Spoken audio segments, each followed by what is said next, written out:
तर मुलांनो, आज आपण मूलद्रव्यांचे आवर्ती वर्गीकरण हे पाहत आलो आहोत. आता ह्याच्या पुढचं बघायचं आहे. मागच्या लेक्चरला आधी तुम्ही काय शिकलेला, अणूची त्रिज्या, परत हे आवर्त सारणी वगैरे हे सगळं पाहिलेलं आपण. अणूची त्रिज्या म्हणजे काय, अणूचा आकार वगैरे सगळं. तर आता आज आपण त्याच्या पुढचा पार्ट बघायचा आहे. तर त्याच्यामध्ये तुम्हाला ही आवर्त सारणी हा थोडक्यात दाखवलेली आहे. हायड्रोजन, लिथियम, सोडियम, पोटॅशियम याच्याबद्दल. आता फक्त काय बघायचं आहे की अणूची त्रिज्या वाढत जाते किंवा कमी होत जाते. कशा प्रकारे की आवर्तामध्ये डावीकडून उजवीकडे जाताना किंवा कणातून वरून खाली जात असताना अणूची त्रिज्या किंवा अणूचा आकार वाढत जातो का कमी होत जातो हे आपण बघत होतो. त्यामध्ये एक बघितलेलं की काय, अणूची त्रिज्या किंवा अणूचा आकार हा काय होत जातो, वाढत जातो वरून खाली येत असताना. वरून खाली म्हणजे घनातून वरून खाली येत असताना अणूचा आकार हा काय होत जातो, वाढत जातो. आणि आवर्तामध्ये काय होत असतं, डावीकडून उजवीकडे जाताना अणूचा आकार हा कमी होत जातो. जरासं फक्त एकमेकांच्या विषयी म्हणजे एकमेकांपासून हे जराशी विरुद्ध आहे. अणूचा आकार हा डावीकडून उजवीकडे जात असताना काय होत जातो, कमी होत जातो. आणि अणूचा आकार हाच घनातून वरून खाली येत असताना अणूचा आकार हा काय होत जातो, वाढत जातो. हे आपण मागच्या लेक्चरमध्ये बघितलेलं होतं. आता पुढचं बघूयात त्यावेळेस तुम्हाला हे सगळं सांगितलेलं की अणूचा अंक, अणू अंक, इलेक्ट्रॉनची संख्या, इलेक्ट्रॉन स्वरूपन, की त्याच्या कक्षा, त्या कक्षामध्ये किती इलेक्ट्रॉन आहेत हे सगळं सांगितलेलं होतं त्याच्यामध्ये. आता आपण आज बघणार आहोत आवर्त व इलेक्ट्रॉन स्वरूपन. त्याबद्दल फक्त हे एवढंच घेतलेलं आहे, पूर्ण आवर्त सारणी घेतलेली नाही आहे, थोडक्यात घेतलेली आहे की जेणेकरून मला तुम्हाला उदाहरणाद्वारे सांगता येईल. तर आधी जर पुस्तकात बघूयात काय सांगितले ते, की तुम्हाला असं दिसेल की मूलद्रव्यांमधील संयुजा आहे. त्यामध्ये मूलद्रव्यामधील संयुजा इलेक्ट्रॉनची संख्या वेगवेगळी आहे, मात्र त्यांच्यातील कवचांची संख्या ही एकसारखीच असते. आता ती कशी काय, तर उदाहरणाद्वारे बघूयात आपण. मी मागच्या वेळेस घेतलेलं हे सगळं काढून दाखवलेलं, अणु अंक, अणूचा आकार वगैरे सगळं इलेक्ट्रॉन स्वरूपात दाखवलेलं. ओळीनं बघूयात आपण. आता पहिल्यांदा एचचा अंक किती आहे, 1. मी आज काय करणार आहे, गणात आवर्तामध्ये डावीकडून उजवीकडे जात असताना अणूचा आकार काय होत जातो, नेमका कमी कसा होतो, कमी होण्याचं कारण काय ते आज आपण बघूया. पहिलं उदाहरण काय आहे, H1. पुन्हा एकदा सांगते ना, हे वरती जे आकडे लिहिलेले आहेत 1, 2 डायरेक्टली 13 लिहिलंय. याच्या आधीच सांगितलेलं आहे तुम्हाला आधुनिक आवर्त सारणीमध्ये काय सांगितलेलं होतं. हा बाबा पेज नंबर 23 वरती बघा.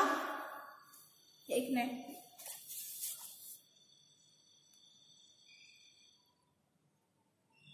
इथे बघा तुम्हाला दाखवलेलं होतं सगळं मी. हा जो आहे काय, हा पहिला गण हा दुसरा गण, हा तिसरा, चौथा, 5वा, 6वा, 7वा. उभे जे आहेत ते काय आहेत, सगळे गण आहेत. हा,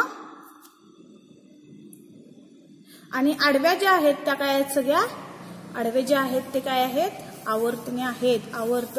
हा, तर आता ह्याच्यामध्ये पहिला H हा गण आहे 1, हा गण आहे 2, हा 3, त्यानंतर हा गण आहे तो चौथा, 5वा. अशा प्रकारे हे गण किती आहेत, 18, आणि आवर्तने किती आहेत, 7.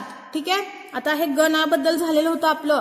काय झालेलं होतं गणामध्ये, की गणामध्ये वरून खाली येत असताना अणूचा आकार वाढत जातो. का बरं वाढत जातो, अणूची कक्षा किंवा अणूचे कवच जे आहेत ते वाढत जातात, त्यामुळे अणूचा आकार हा वाढतच जातो. आता आवर्तनामध्ये बघायचंय पण की नेमकं काय होतं. ठीक आहे, फक्त एकदा सांगते, हे गण 1, 2 घेतले.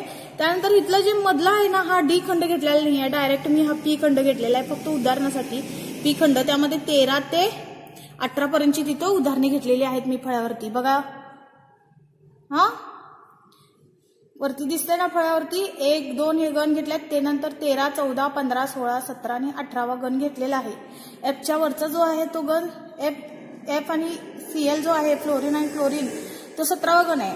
आणि 18वा कुठला, He आणि Ar हे जे दिलेलं आहे तो 18वा गण आहे. ठीक आहे. तर आता आपण बघूया की H आवर्तामध्ये ओळीने घ्यायचंय ना, आवर्त घ्यायचंय, आवर्तने म्हणजे आडव्या ओळी बघायचे. पहिला अंक किती आहे, Hचा अंक किती आहे, 1. तुम्हाला एकदा फक्त ओळख करून दाखवते पुन्हा एकदा.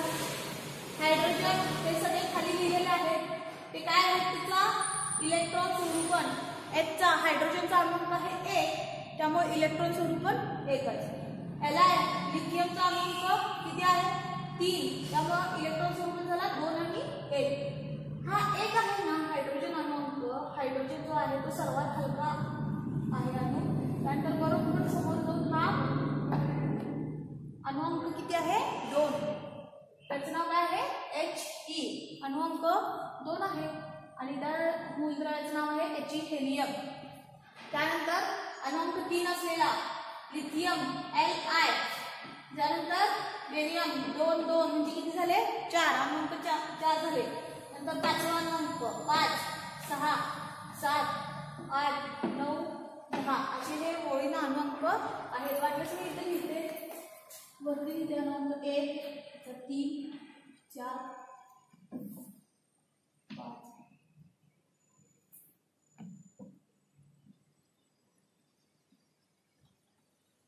ठीक आहे.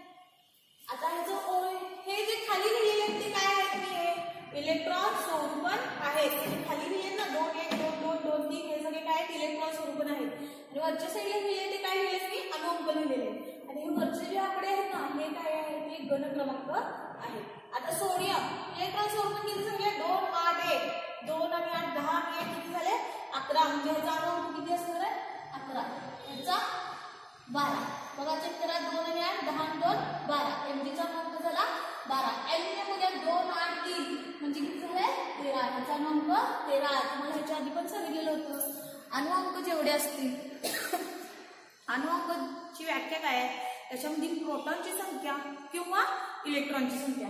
म्हणजेच काय होतं अणुअंक जेवढा असेल तेवढे प्रोटॉनची संख्या असणार आहे आणि शिवाय इलेक्ट्रॉनची संख्या ही तेवढीच असणार आहे. उदाहरणार्थ सोडियमचा अणुअंक दाखवला इथं 11, प्रोटॉन पण किती असणार आहेत 11 आणि इलेक्ट्रॉन पण किती असणार आहेत 11च असणार आहेत. इलेक्ट्रॉन 11 आहेत, मग त्यांची कोड केले पहिल्या कक्षेत 2 असतात, दुसऱ्यात 8 आणि तिसऱ्यात 1. तसेच मॅग्नेशियमचं पण बघा किती आहे 12 आहे समजा अणुअंक 12, तर प्रोटॉन पण किती होणार आहेत 12 आणि इलेक्ट्रॉन पण किती होणार आहेत 12. ठीक आहे. याचा इलेक्ट्रॉन स्वरूपण बघूयात आपण. हा Na चा झाला, हा Mg चा. ठीक आहे. इलेक्ट्रॉन स्वरूपण बघूया. इलेक्ट्रॉन 12 आहेत म्हटल्यावर पहिल्या कक्षेत 2, दुसऱ्या कक्षेत किती बसतात 8 आणि 2 आणि 8 झाले 10, राहिले किती 2. हे पुढच्या कक्षेत. हे सगळं कसं येतं इलेक्ट्रॉन स्वरूपण वगैरे हे मी आधीच्या लेक्चरमध्ये सांगितलेलं आहे. ठीक आहे. आता आपण पुढचं बघूया. ॲल्युमिनियम किती आहे अणुअंक 13, 2 8 3 किती झाला अणुअंक 13. ॲल्युमिनियम हा धातू आहे.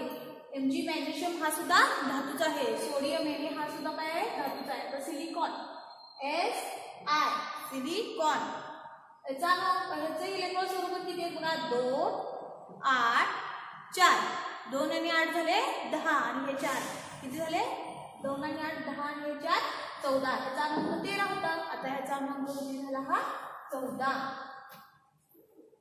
त्यानंतर 2 8 5 किती झाले 15, 2 8 6 किती झाले 16. P म्हणजे फॉस्फरस, S म्हणजे सल्फर, मराठी त्याला गंधक असं म्हणतात. S म्हणजे सल्फर. ठीक आहे. हा अधातू आहे.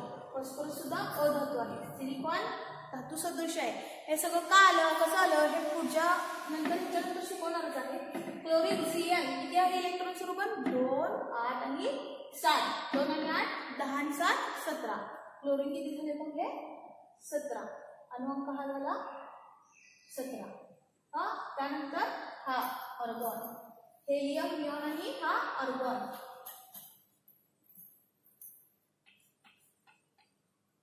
दोन आणि 8 10 आणि हा 8 18. ठीक आहे.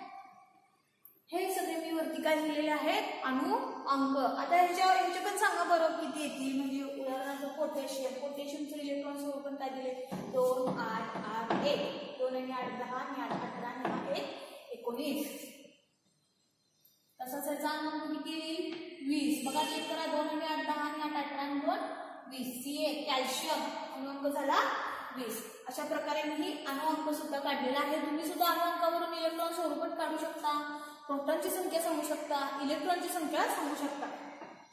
आता काय बघायचं आहे की ह्याचा अणूचा आकार.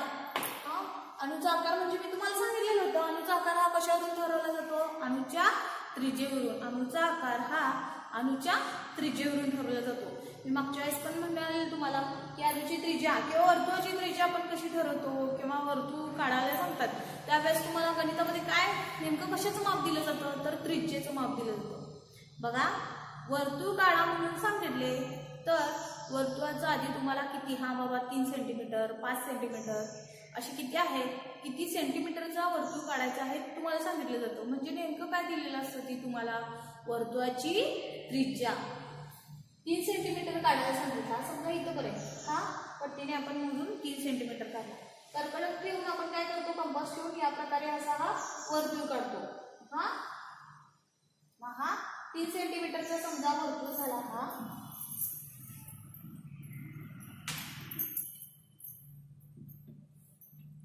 समजा हा 3 सेंटीमीटरचा हा वर्तुळ झाला.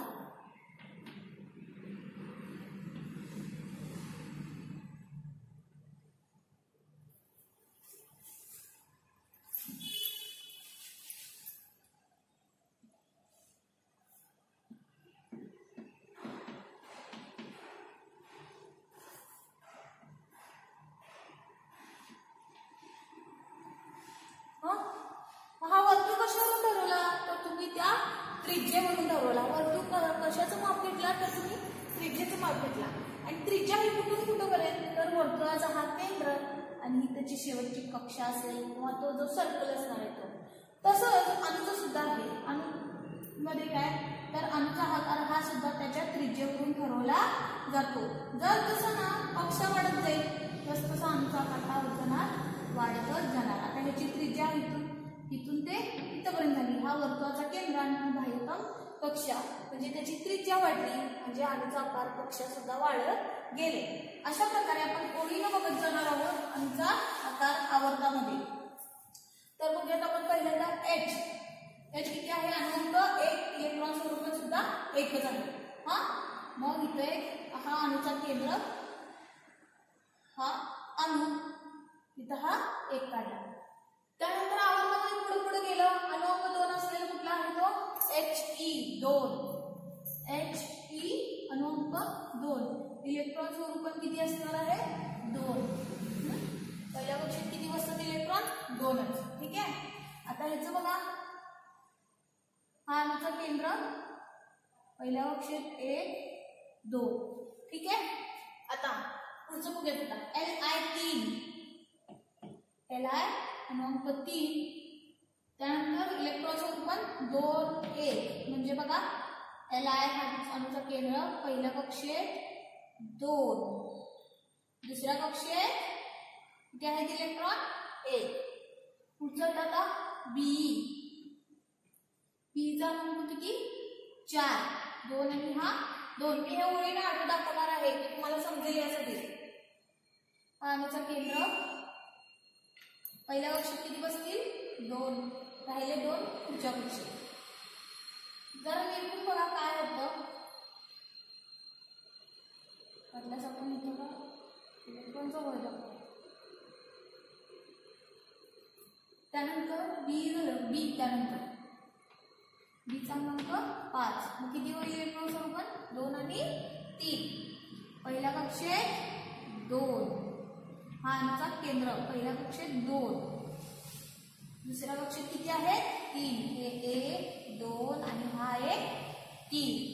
बी झाला. त्यानंतर सी किती आहेत? 6. इलेक्ट्रॉन स्वरूपात 2 आणि 4. त्यामध्ये बघा अणूचा केंद्र, त्यानंतर पहिल्या कक्षेत किती आहेत? 2, दुसऱ्या कक्षेत 4. 1 2 3 आणि 4. सी झाला. नंतर या 7 2 आणि हा 5. अणूचा केंद्र 2 आणि पुढच्या कक्षेत परत 5. 2 4 आणि हा 5. ऑक्सिजन O 8, 2 आणि हा 6. अनुचा केंद्र पहिल्या कक्षेत 2, दुसऱ्या कक्षेत किती आहे ते 6. 1, 2, 3, 4, 5, 6. ठीक आहे. मग आता एक याच्यामध्ये निरीक्षण करा की काय झालेलं दिसतं बघा. पहिल्या कक्षेत किती आहे, पहिले आवर्त होईल, पहिली आवर्त, त्याच्यामध्ये किती कक्ष आहे, एकच. आता हे काय, दुसरी आडवी ओळ, दुसरी आवर्त, त्याच्यामध्ये कक्ष किती आहेत, 2. कक्ष किती आहेत इथं, 2. आता पुढचा आवर्त बघूयात आपण, हे तिसरा आवर्त बघूयात. हा, सोडियम Na 11, इलेक्ट्रॉन स्वरूपात 2, 8 आणि 1. बघा, अणूचा केंद्र पहिल्या कक्षेत 2, दुसऱ्या कक्षेत 8.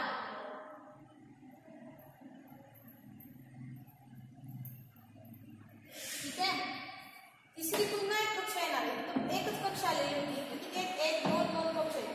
आणि नंतर तिसऱ्या आवर्तामध्ये किती कक्ष आलेले आहेत, 3. ठीक आहे. हा इथे इलेक्ट्रॉन बघते, 1-2 मिनिट दिसते बघ. ठीक आहे. तर आता Mg 12, पहिल्या कक्षेत 2, 8, 2. हा, 2, 8 आणि 2. तर याच्यामध्ये जरा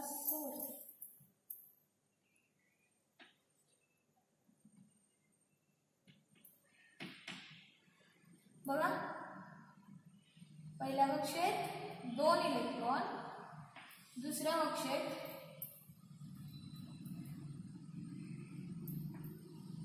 8 इलेक्ट्रॉन, 1, 2, 3, 4, 5, 6, 8. आणि हे पुढचे राहिलेले 2. ठीक आहे. तर हा 2 काढला. नक्की झाला. आता Al किती आहे, 13, 2, 8, 3. पहिल्यात 2, दुसऱ्यात 8 झाले 10 आणि 3, 13. 13 रंग आहे ॲल्युमिनियमचा. पहिल्या कक्षेत किती झाले, पहिल्या कक्षेत 2, दुसऱ्या कक्षेत 8.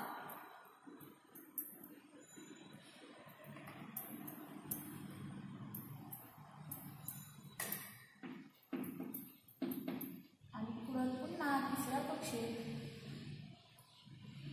1, 2, 3. ठीक आहे. ॲल्युमिनियमचा किती झाला, 2, 8 आणि 3. हा ॲल्युमिनियम झाला. आता नंतर बघूयात आता 14 सिलिकॉन Si 14. मी एवढे सगळे का उदाहरण घेते, कारण सगळी उदाहरणं घेतली की तुमच्या हळूहळू पाठ होत जाईल आणि तुमच्या लक्षात येईल की नेमकं कसं आलेलं आहे. Si 14. इलेक्ट्रॉन स्वरूपात किती आहे सांगा बरं, इथे लिहिते त्या साईडला 2, 8 आणि इथे 4. हे झाले सिलिकॉनचं इलेक्ट्रॉन स्वरूपात. बघूया, हा अणूचा केंद्र पहिल्या कक्षेत आहे 2, दुसऱ्या कक्षेत आहे किती आहे, 8. हे 2, हे 4, 5, 6, 7, 8. ठीक आहे. आणि हे पुढचे 4 हे असणार आहे ते पुढच्या कक्षेत. हे पुढच्या कक्षेत का गेले, कुठल्या कक्षेत किती इलेक्ट्रॉन बसतात, हे कसं काय इलेक्ट्रॉन स्वरूपात आले, हे सगळं मी आधीच्या लेक्चरमध्ये सांगितलेलं आहे. आधीचे लेक्चर जे आहेत ते पहा, लक्षात नसेल तर पुन्हा एकदा आणखी मग चेक करून मग कळेल की तुम्हाला 2, 8, 4 कसं आलेलं आहे, किंवा ते 2, 4 कसं आलेलं आहे, 2, 5 कसं आलेलं आहे, अणू कसं आलेलं आहे, इलेक्ट्रॉन स्वरूपात म्हणजे काय, संयोजन म्हणजे काय, हे सगळं मी डिटेलमध्ये सांगितलेलं आहे तुम्हाला आधीच्या लेक्चरमध्ये. तर आता पुढचे किती आहे, 4. हे 4. त्यानंतर सिलिकॉन झाला. आता फॉस्फरस P बघूया. अणू किती आहे, 15. मी ह्या तिसऱ्या आठवड्याला ना मी सगळे घेणार आहेत. का बरं, कारण मला ह्याच्यानुसार मला तुम्हाला माहिती पण द्यायची की अणूचा आकार किंवा धातू गुण अधातू गुण हे कमी होतात किंवा वाढतात, हे कसं काय, तर त्याच्याबद्दल आपण पाहणार आहोत. P 2, 8, 5. 8 आणि हा 5. ठीक आहे. तर याच्यामध्ये अणूंचा केंद्रक हा पहिल्या कक्षेत 2, दुसऱ्या कक्षेत 8, तिसऱ्या कक्षेत 5, 2, 4 आणि हा एक 5. पुढचं कोणतं केलं आता फक्त SCl आणि AR आहे. S म्हणजे सल्फर, Cl म्हणजे क्लोरीन, AR म्हणजे ऑर्गॉन. त्याच्याबद्दल बघूयात आपण.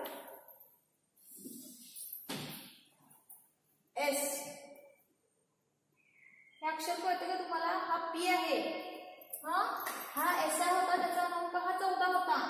हा P जो आहे फॉस्फरस P, त्याचा क्रमांक आहे हा 15.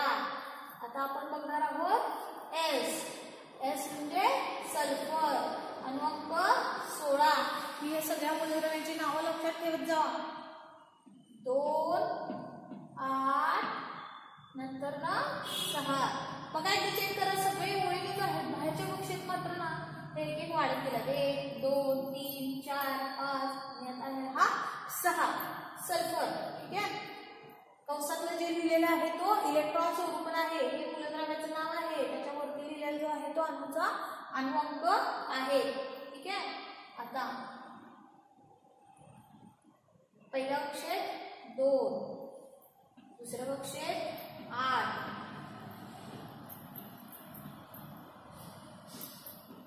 आणि आता तिसरी कक्षा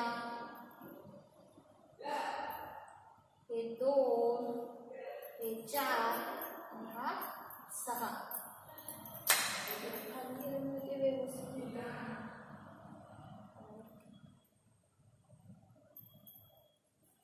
S. त्यानंतर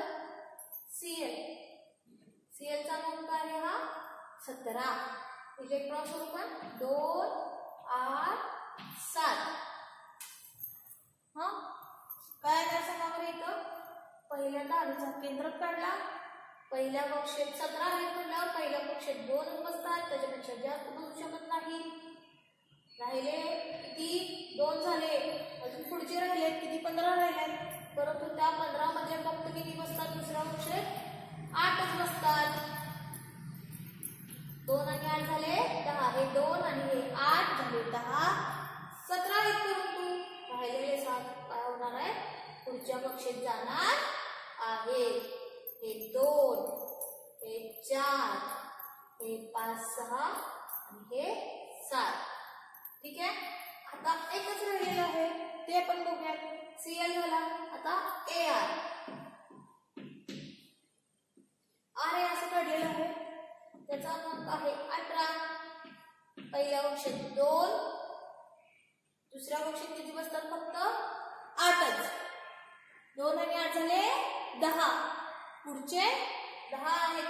परंतु इथं क्रमांक आहे 18. इलेक्ट्रॉन पण 18 राहिलेले. मग पुढच्या कक्षेत किती राहिले? 8. हा अणूचा केंद्र पहिल्या कक्षेत 2, दुसऱ्या कक्षेत 8. 2 आणि 8 झाले 10. परंतु इलेक्ट्रॉन किती पाहिजे? 18. 2 आणि 8 झाले 10. उरलेले पुढच्या कक्षेत. ठीक आहे.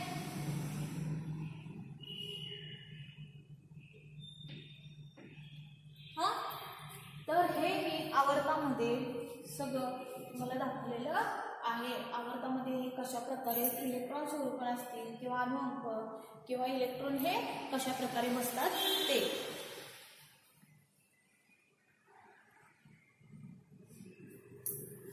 ठीक आहे. आता बघूया. तर आपण बघा चेक करा, मला काय सांगते बघा. आवर्त हा 1 नंबरचा, हा आवर्त 2 नंबरचा, हा आवर्त 3 नंबरचा. आवर्तामध्ये हा H जो आहे म्हणजे हायड्रोजन, त्याच्यामध्ये अणुअंक 1 असल्यामुळे एकच इलेक्ट्रॉन बसला. हेलियम जो आहे तो अणुअंक आहे 2 आणि त्याचं इलेक्ट्रॉन स्वरूपण 2, त्याच्यामध्ये 2च इलेक्ट्रॉन बसले.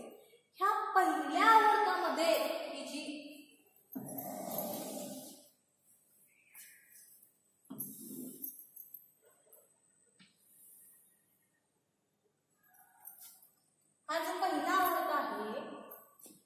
पहिल्या आवर्तामध्ये जो असणार आहे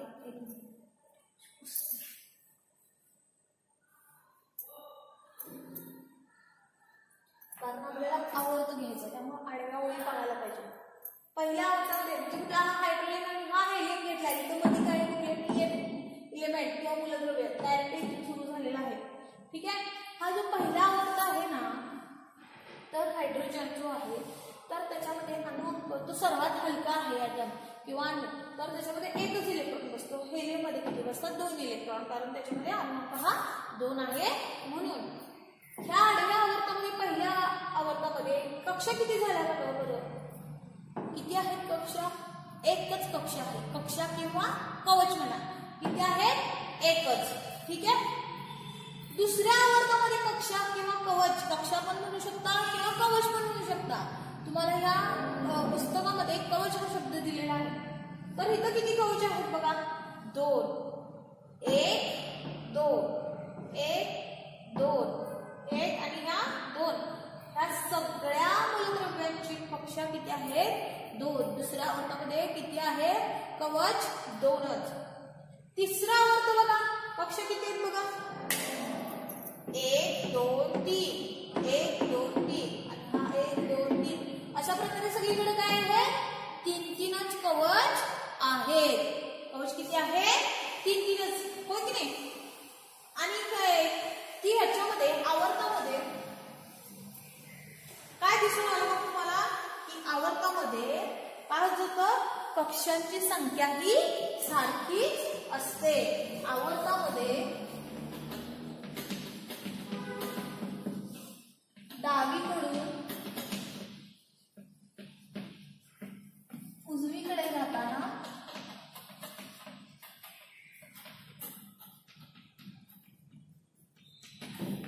कवच म्हणा किंवा कक्ष म्हणा कवचांची संख्या सारखीच असते.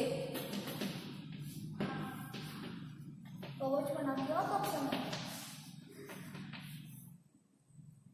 संख्या कशी असते ही सारखीच असते. सारखी म्हणजे सेम. बघा पहिल्या आवर्तामध्ये एकच कवच आहे दुसऱ्या आवर्तामध्ये 2च आहेत तिसऱ्या आवर्तामध्ये 3च कवच आहे. ठीक आहे. आवर्तामध्ये डावीकडून उजवीकडे जाताना काय होत जाते कवचांची संख्या ही सारखीच असते. परंतु आता बघूया इलेक्ट्रॉनची संख्या मात्र काय होतील एक-एकनी वाढ केलेली आहे. बघा इलेक्ट्रॉन इथं बघा मी पुन्हा एकदा सांगते तर इलेक्ट्रॉन अणुअंक म्हणजे प्रोटॉनची संख्या आणि तेवढीच इलेक्ट्रॉनची संख्या सुद्धा असते. प्रोटॉन वरती धन प्रभार असतो आणि इलेक्ट्रॉन वरती ऋण प्रभार असतो.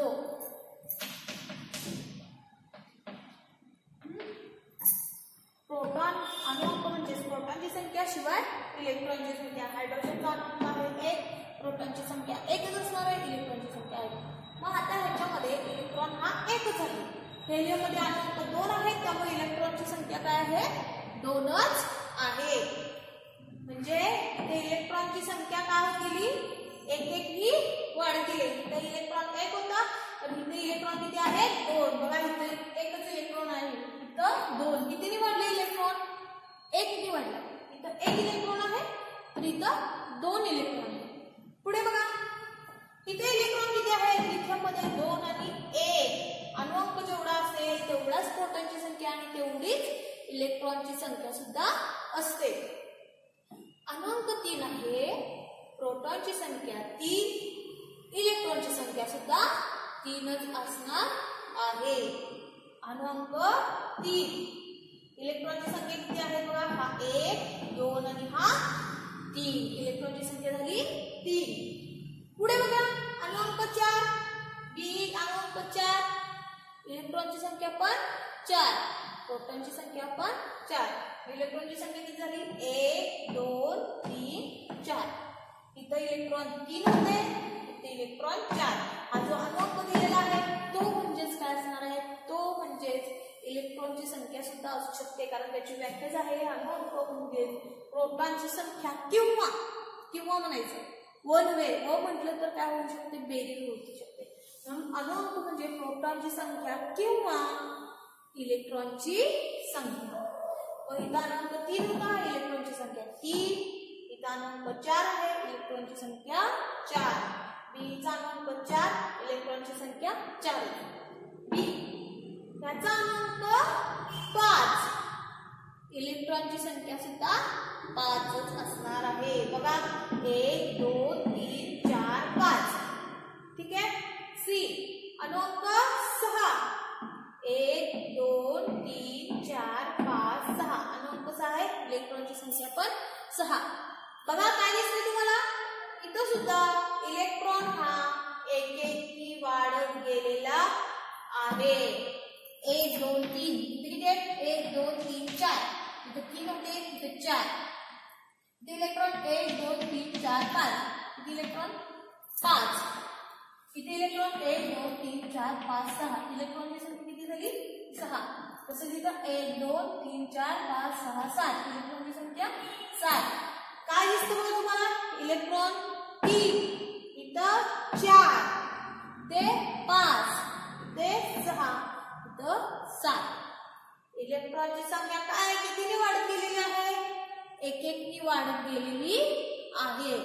आवर्तामध्ये डावीकडून उजवीकडे जात असताना इलेक्ट्रॉनची संख्या मात्र एक एकनी वाढत जाते. कवचांची संख्या मात्र सारखीच असते.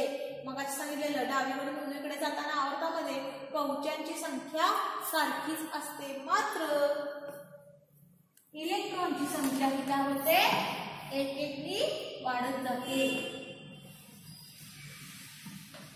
कवचांची संख्या सारखीच, परंतु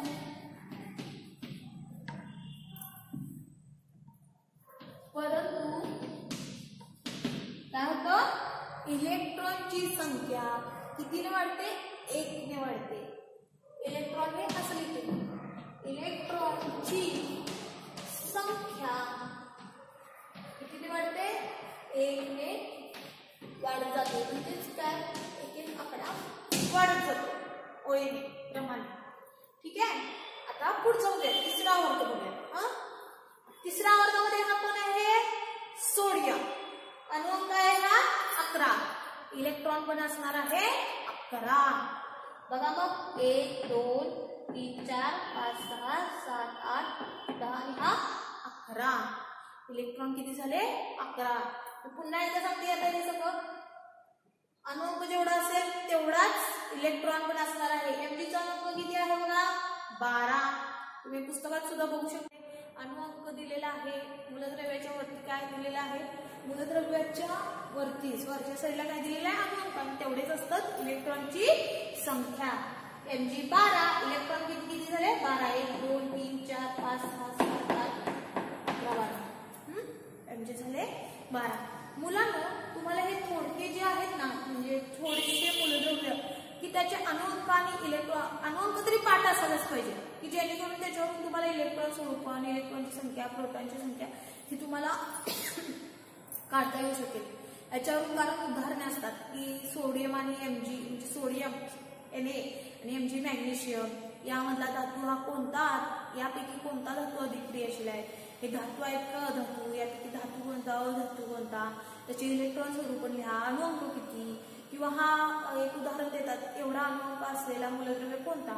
यासाठी हे तुम्हाला इथपर्यंत तरी निदान तुम्हाला हे अणुअंक, ते मूलद्रव्य, त्या मूलद्रव्याचे अणुअंक हे तुम्हाला पाठ असायलाच पाहिजे. शक्यतो मूलद्रव्य आणि अणुअंक हे पाठ असायलाच हवं की त्याच्यावरून तुम्हाला प्रोटॉन आणि इलेक्ट्रॉन हे काढता येऊ शकतं. प्रोटॉन, इलेक्ट्रॉन, इलेक्ट्रॉन स्वरूपात हे तुम्हाला काढता येऊ शकतं, कारण त्याच्यावरून उदाहरणे पण दिली जातात.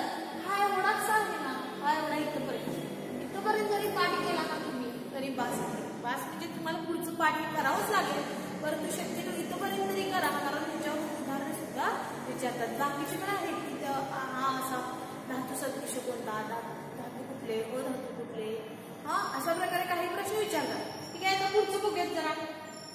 ॲल्युमिनियम 13, इलेक्ट्रॉन स्वरूप किती दिले बघा, 2 8 आणि हे 3. इलेक्ट्रॉन किती झाले, 13.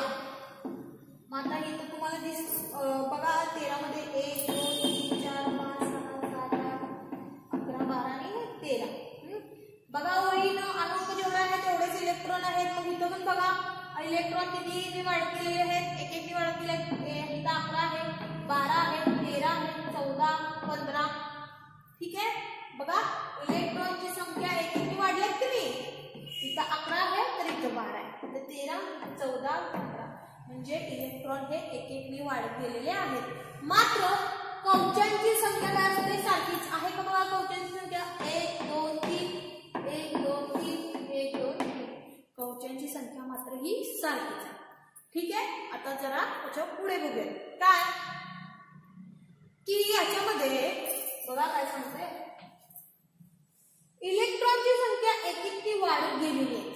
म्हणजे ऋण प्रभार हा का होत गेलेला आहे, वाढत गेलेला आहे. ऋण प्रभार का वाढत गेलाय, ऋण प्रभार वाढत गेलाय म्हणजे काय, इलेक्ट्रॉनवर कुठला प्रभार असतो, हा ऋण प्रभार असतो. हो की नाही. मग जसं तुम्ही पुढे जाल आवर्तामध्ये डावीकडून उजवीकडे जाताना तसं इलेक्ट्रॉन हे एक एक वाढत जातात. इलेक्ट्रॉनची संख्या एक एक वाढत जाते. म्हणजेच काय, त्याच्यावरील ऋण प्रभार हा काय होत जातो, वाढत जातो.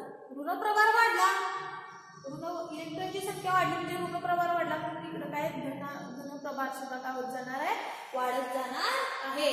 इलेक्ट्रॉनची संख्या वाढली, कक्षेमधील इलेक्ट्रॉन वाढत जातात. त्यामुळे केंद्रकावरील धनप्रभार सुद्धा वाढत जातो. केंद्रकावरील धनप्रभार वाढत कसा गेला बघा, कसं चेक करा. इलेक्ट्रॉन वाढला, इलेक्ट्रॉन 3 आहे म्हटल्यावर अणुअंक 3 आहे म्हटल्यावर इलेक्ट्रॉन पण 3 आले. धनप्रभार म्हणजे नेमका कोणता, तर प्रोटॉनवरती जो धनप्रभार असतो की नाही पी धनप्रभार, प्रोटॉनवरती कुठला प्रभार असतो, धनप्रभार असतो. इलेक्ट्रॉनवरती ऋणप्रभार. मग अणूच्या केंद्रकामधला प्रभार सुद्धा, धनप्रभार हा सुद्धा काय होत जातो, वाढतच जातो. कारण इलेक्ट्रॉनची संख्या एक भरच पडत चालली. आवर्तामध्ये जसं तुम्ही पुढे जाल तसं इलेक्ट्रॉनच्या संख्येत भरच पडत चालले. बघा बरं, इथं 1 आहे, इलेक्ट्रॉन वाढला, इथं एक्स्ट्रा वाढला आणि इलेक्ट्रॉन 2 झाले. इथं पुढच्या कक्षेत काय झाले, 3.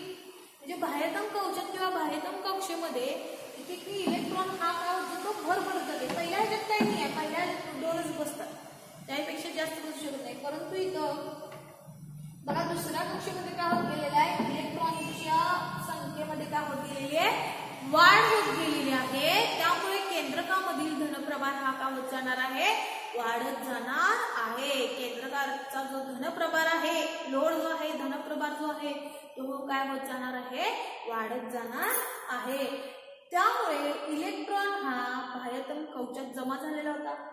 इलेक्ट्रॉन हे बाकीचे पुढचे कुठले आहेत, ते इलेक्ट्रॉन बाह्यतम कवचातले आहेत ना, आतले नाही आहेत, आतले कवचातले नाही आहेत. लास्टच्या कक्षेमध्ये इलेक्ट्रॉन वाढत जातात. तिथं पण बघा लास्टच्या बाह्यतम कवचातलेच इलेक्ट्रॉन वाढत गेलेले आहेत. हो की नाही.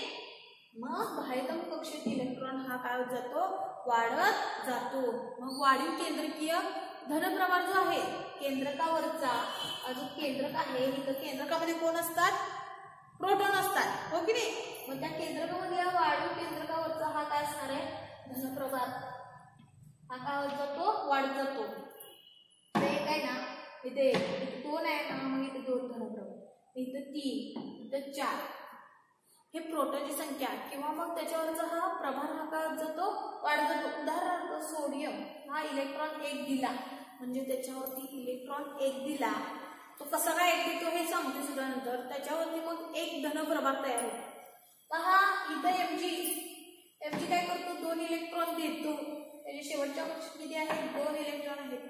तो 2 इलेक्ट्रॉन देतो म्हणजे त्याच्या डोक्यावरती 2 धनप्रभार तयार झाले. जेवढे इलेक्ट्रॉन दिले जातो तेवढे त्याच्या डोक्यावरती काय होतात, प्रभार, धनप्रभार हे काय होत जातात, वाढत जातात. हा, मग आता जेवढे बाह्यतम कक्षेत इलेक्ट्रॉनची भर पडत जाईल तसं केंद्रकावरचे धनप्रभार काय होत जातो, वाढत जातो. त्यामुळे इलेक्ट्रॉन हे केंद्रकाकडे अधिकच खेचले जातात. हे जे इलेक्ट्रॉन आहेत ना, ते केंद्रकाकडे काय होत जातात, अधिकच खेचले जातात. इलेक्ट्रॉन हे केंद्रकाकडे अधिकच खेचले जाणार आहे. कसं काय बरं, तर उदाहरणार्थ एक सांगते. तुम्हाला चुंबकाचा धडा झालेला आहे, चुंबकत्व. त्यामध्ये 2 ध्रुव असतात, एक साऊथ आणि एक नॉर्थ, दक्षिण आणि उत्तर. जर का दोन्ही वेगवेगळे ध्रुव असतील तरच ते काय होत जातात, एकत्र येतात, एकमेकांकडे अधिकच खेचले जातात. दक्षिण आणि उत्तर हे 2 वेगवेगळे ध्रुव एकमेकांकडे खेचले जातात. तेच दक्षिण दक्षिण एकत्र येतात का, आकर्षित होतात का, नाही, प्रतिकर्षित होतात. हा, तर आणखीन सांगायचं झालं दक्षिण दक्षिण एकत्र येऊ शकत नाही, उत्तर उत्तर ध्रुव एकत्र येऊ शकत नाही. चुंबकाबद्दल सांगते, चुंबकामध्ये उत्तर आणि दक्षिण हेच काय होणार आहेत, आकर्षित होतात, कारण हे वेगवेगळे ध्रुव आहेत, दक्षिण आणि उत्तर. त्याचप्रमाणे हा धनप्रभार आणि हा ऋणप्रभार, ऋणप्रभार म्हणजे इलेक्ट्रॉन जो असणार आहे त्याच्यावरचा ऋणप्रभार, धनप्रभार हा अणूच्या केंद्रकामध्ये असतो, प्रोटॉन सुद्धा हा काय धनप्रभार आहे.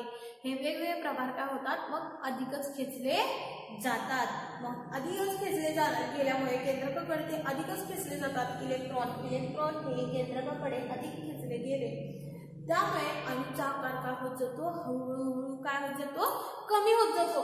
जरी तुम्हाला कक्षा ह्या सारख्याच दिसत असतील ह्या आवर्तामध्ये, इथं 2च कक्षा आहेत, इथं 3च कक्षा आहेत, पण लिहिताना काय लिहायचं आहे, हा अणूचा आकार काय होत जातो, कमी होत जातो.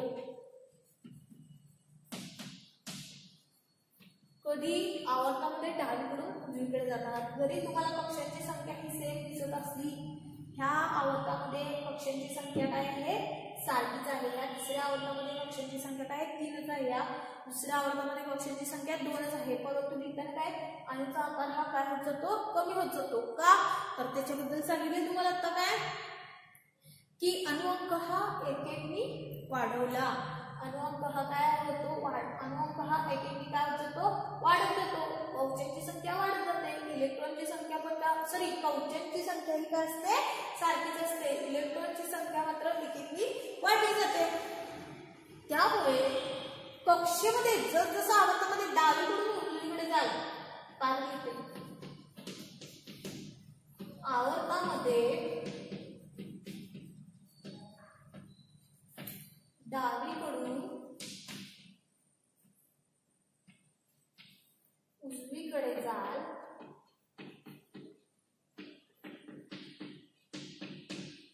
तशी काय झाली, कवचांची संख्या ही काय गेली, वाढतच गेली. त्यामुळे कवचांची संख्या ही वाढत गेल्यामुळे त्याचा धनप्रभार काय होत जाणार आहे, वाढत जाणार आहे. कवचांची संख्या सारखीच असली तरी काय इलेक्ट्रॉनची संख्या काय होत जाते, एकेकनी वाढत जाते. त्यामुळे केंद्रकावरील धनप्रभार हा वाढत जातो. केंद्रकावरील का बरं, इलेक्ट्रॉन काय होत गेलेत, एकेकनी वाढत गेलेत. त्यामुळे केंद्रकावरील धनप्रभार वाढत जातो. धनप्रभार काय होत जातो, वाढत जातो. त्यामुळे भर पडलेला इलेक्ट्रॉन हा बाह्यतम कवचात जमा होतो. एक्स्ट्रा भर पडल्याने इथं 1 इलेक्ट्रॉन होता, इथं 3 इलेक्ट्रॉन, इथं 4, इथं 5, इथं 6.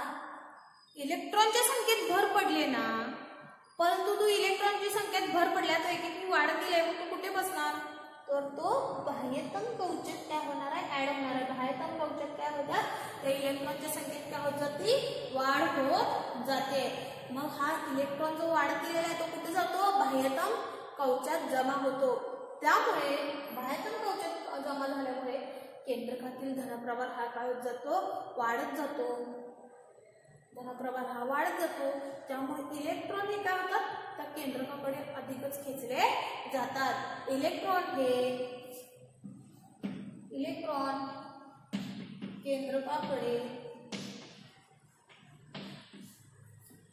अधिकच खेचले जातात.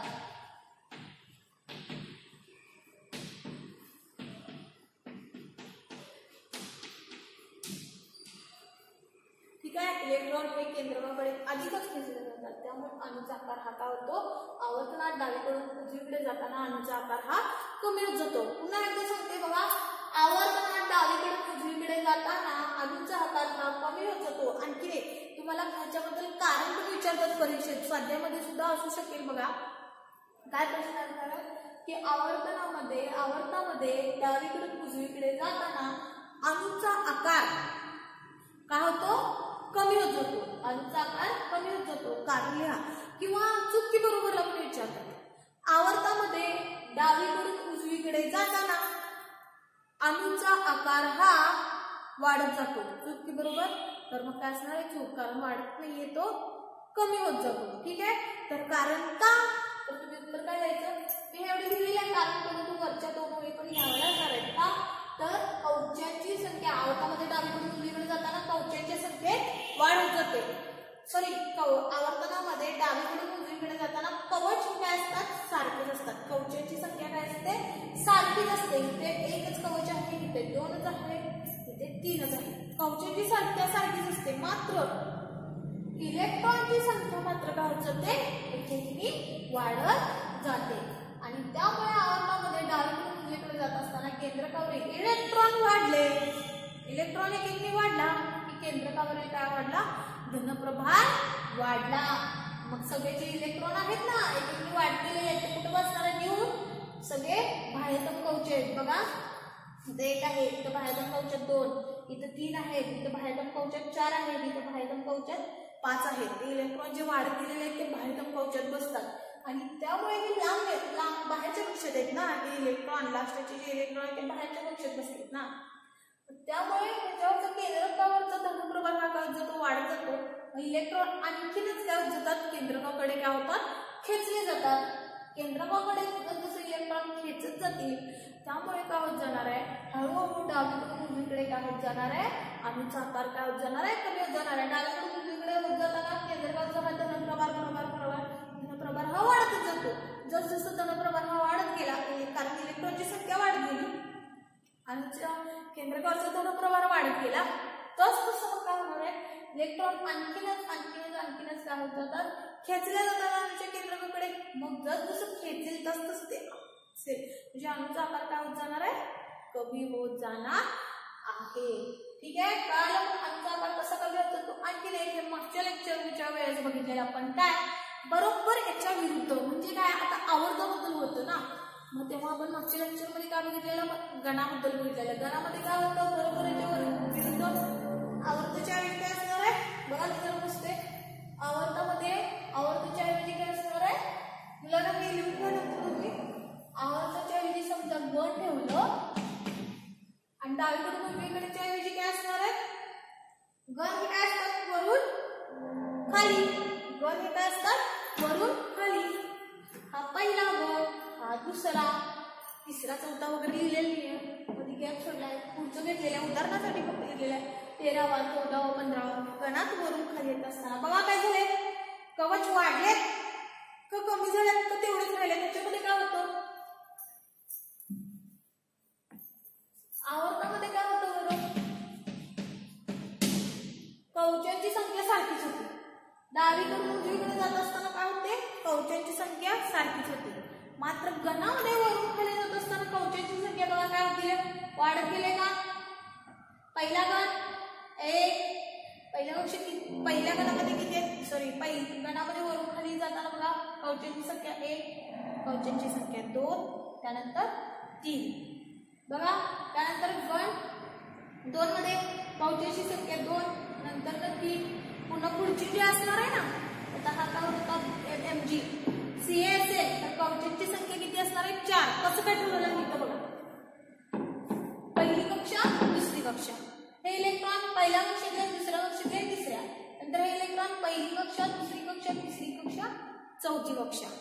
म्हणजे ह्या पहिल्या म्हणजे गणामध्ये याच्यामध्ये असतील 2 कक्षा, याच्यात 3 कक्षा, याच्यात 1, 2, 3, 4 कक्षा, 2, 3, 4 म्हणजे कक्षांची संख्या किंवा कवचांची संख्या काय होत गेली, वाढतच गेली. बघा इथे 2, इथे 3, इथे 2, 3 म्हणजे अशा प्रकारे काय होत जाणार आहे, कवचांची संख्या वाढत जाणार. इथे बघा याची जा होता हा 2 आहेत, हे सॉरी 1 आहे कवच, इथे 2 आहेत, सॉरी एनी होता, एनी लिहिलेली आहे बरं असू दे.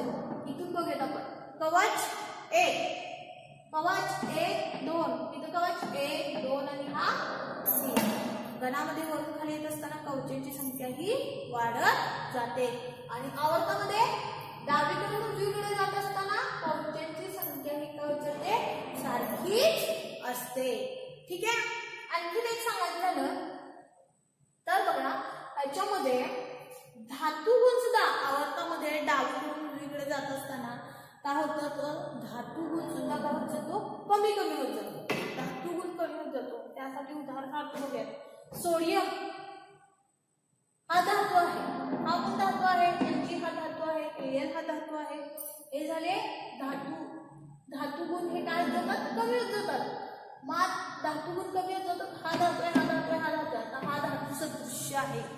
हा काय धातू सदृश्य आहे. बघा लास्टचे कक्षेत किती आहेत 4 इलेक्ट्रॉन आहे. हा इलेक्ट्रॉन देऊ पण शकतो किंवा घेऊ पण शकतो. फॉस्फरस हा अधातू आहे. हा अधातू आहे. हा अधातू आहे. तो नंतर निष्क्रिय वायू. म्हणजे आवर्तामध्ये डावीकडून उजवीकडे जात असताना धातू गुण सुद्धा कमी होत जातात. आता ते कसे काय कमी होत जातात ते आपण पाहूया.